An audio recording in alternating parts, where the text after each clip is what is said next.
2020 काफ़ी भयानक साल था सभी लोगों के लिए, और वैसे ही काफ़ी दर्दनाक साल था हमारे माता पिता जी के लिए। उसी साल मैंने और मेरे भाई अनिकेत जी ने नॉनवेज छोड़ दिया था, और उसके बाद बहुत पंगे हुए। रिलेटिव ने भी तो हमें बहुत धोया था, हमारे फ्रेंड्स ने हमें बहुत धोया था, आज तक धोते हैं सब लोग। उन सब के लिए ये रिप्लाई वीडियो नहीं है, आपके लिए ये इंस्पायरिंग वीडियो है, क्योंकि नॉनवेज हमने छोड़कर 2 साल हो चुके हैं। हमें क्या फ़ायदा हुआ है, अगर आप जान लेंगे तो आपको काफ़ी शांति मिलेगी। आप यही वीडियो को अपने पेरेंट्स को, अपने रिलेटिव्स को, अपने फ्रेंड्स को दिखाकर हवाबाजी कर सकते हो।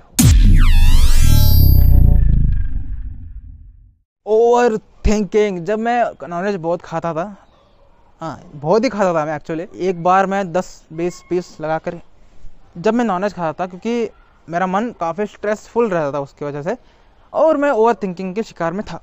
जैसे ही मैं नॉनवेज छोड़ा, इन 3 मंथ्स ओनली मेरे काफ़ी ओवर थिंक कम हो चुकी थी। 6 महीने के बाद और कम हो गई, 1 साल के बाद ही मेरा ओवर थिंकिंग प्रॉब्लम में निकल गया था। अब मैं काफ़ी पीस ऑफ माइंड से सोता हूँ, और मुझे सपने भी अच्छे ही आते हैं, कभी कभी लड़कियाँ भी आ जाते हैं। वायलेंस, मॉर्टल कॉम्बैट 10, फाइनल डेस्टिनेशन जैसे मूवीज़ मुझे काफ़ी पसंद है, क्योंकि इसमें ज़्यादा से ज़्यादा खून दिखाया जाता है, बहुत ज़्यादा वायलेंस होता है। अब मुझे WWE देखना भी क्रूएलिटी लगती है, अब मुझे मच्छर मारना भी अच्छा नहीं लगता है। ऐसा नहीं है कि हम हिंद्रा हो चुके हैं, इसका मतलब है कि हमारे अंदर थोड़ा कंपैशन ज़्यादा हो चुकी है। वेट कम हो चुका है। कैसा वक्त था, मेरा वेट 96 किलो था, और जब मैं स्टेयरकेस चढ़ता था तो लोगों को लगता है कि कोई गधा आ रहा है, क्योंकि गधा वैसे आवाज़ करता है ना। अब मेरा वेट 80 किलो है। मैं रनिंग नहीं करता हूँ, मैं कोई भी योगा नहीं करता, मैं कोई भी काम नहीं करता, सिर्फ एक काम करता हूँ, हरे कृष्ण महामंत्र बोलता हूँ। और 16 किलो 2 साल में बिना कोई मेहनत के कम हुआ है। अगर मेहनत करता तो मैं 70 किलो होता अब, लेकिन आलसी है ना मैं। मेरी भाषा में काफ़ी सुधार हो गया है। मैं पहले बहुत ही गर्मा गर्म, कड़क, घट, जिसको हम गालियाँ कहते हैं, जिसकी वजह से हमारे फ्रेंड सर्कल में काफ़ी लोग मेरे डायलॉग सीख रहे थे, और ये BSD के जैसे बातें हमारे लिए कॉमन थे। तो हम अब गालियाँ तो छोड़ो, किसी के बारे में नेगेटिव सोचना भी हमारे लिए अब मुश्किल हो रहा है। गालियाँ तो हमने 2 साल पहले ख़त्म कर चुके थे, जब हम भक्ति में आए थे। जब आप हरे कृष्ण महामंत्र बोलने लगते हो तो आपके मुंह से एक भी गलत वर्ड निकलता नहीं है। Knowledge retention power. ऐसा नहीं है कि जो नॉनवेज नहीं खाते हैं उनकी नॉलेज रिटेंशन पावर हमेशा ज़्यादा होती है, जो नॉनवेज खाते हैं उनका भी नॉलेज रिटेंशन पावर कम होती है, ऐसा नहीं होता।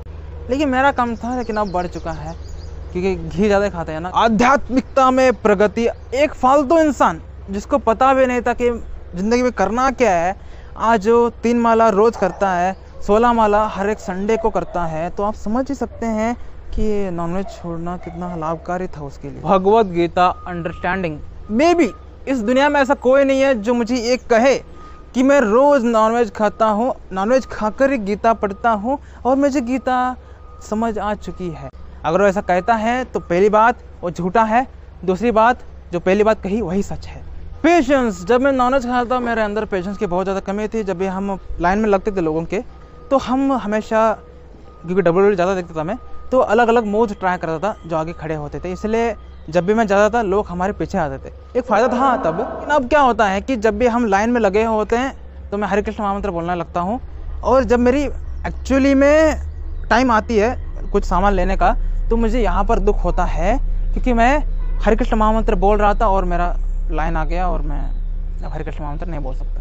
Lust for taste. मैंने यूट्यूब पे 87 अलग अलग तरीके सीख गया था मुर्गों को काटने का, मतलब चिकन रेसिपी बोल रहा हूँ मैं। अभी मुझे आती है, कभी कभी माता जी मुझे बोल देती हैं कि आपको आज चिकन बनानी है, लेकिन अब मैं काफ़ी कठोर हो चुका हूँ, चिकन बना रहेला। लेकिन जब स्टार्टिंग में था तब मैं बना के दे रहा था उनको कि मास्टर शेफ मैन। अब ये हुआ है कि क्योंकि नॉनवेज छोड़ चुके हैं तो रेसिपी ज़्यादा है, उन्हीं रेसिपी को मैं किसी को बांटने नहीं वाला। हालांकि अगर कोई भी पूछता है तो भूलने की कोशिश कर रहा हूँ, लेकिन भूलने की बीमारी का एक अलग ही साइड इफेक्ट है कि जितना भूलने की कोशिश करते उतना याद आता है। भूलूंगा तो नहीं, लेकिन अब मैं नॉनवेज खाना बनाता नहीं। क्या लिखा है? प्लेजर। प्लेजर का मतलब है किस चीज़ से आपको आनंद मिल रही है। अगर मुझे किसी को दर्द देके आनंद मिल रही है तो मैं नॉनवेज खाने वाला इंसान हूँ। अगर मुझे किसी को कटु वचन बोल के या उसको हिंसात्मक आचरण करके मुझे आनंद मिल रही है तो मैं नॉनवेज खाने वाला इंसान हूँ। किसी का मजाक उड़ाकर, किसी के वीकनेस को हर्ट करके अगर मुझे आनंद मिल रही है तो मैं नॉनवेज खाने वाला इंसान हूँ। लेकिन आज मुझे प्लेजर चाहिए तो मैं सिर्फ भगवद गीता पढ़ता हूँ। आज मुझे प्लेजर चाहिए तो मैं मंदिर को जाता हूँ। मतलब क्या है कि नॉनवेज खाने से हमारे माइंड की बुराइयाँ कम होती हैं। ये आवाज़ कहाँ से आ रही है? देख कर आता हूँ, तब तक आप वीडियो को लाइक मार दीजिए। धन्यवाद।